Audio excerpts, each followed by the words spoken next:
Annapurna studios లో గత December 4న Naga Chaitanya Sobhita Dhulipalla పెళ్లి ఎంతో వైభవంగా జరిగిన విషయం తెలిసిందే. కుటుంబ సభ్యులు అతి కొద్ది మంది సన్నిహితుల మధ్య ఈ పెళ్లి కార్యక్రమం జరిగింది. నాగచైతన్య అంతకు ముందే నటి సమంత రూత్ ప్రభును 2017లో డెస్టినేషన్ వెడ్డింగ్ చేసుకుని 2021లో ఆమెతో విడాకులు తీసుకున్నారు. నాగచైతన్య సమంత జంటకు ప్రత్యేకమైన ఫ్యాన్స్ ఉన్నారనే విషయం తెలిసిందే.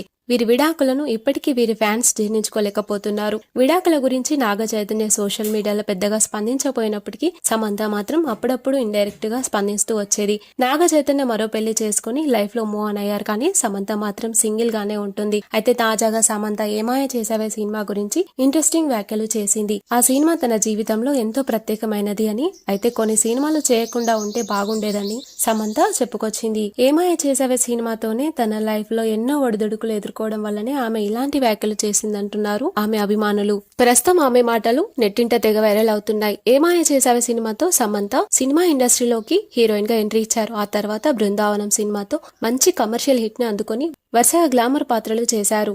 కొన్ని సినిమాలలో నటించేందుకు ఒప్పుకొని తప్పు చేశానంటూ సమంత వాపోయింది.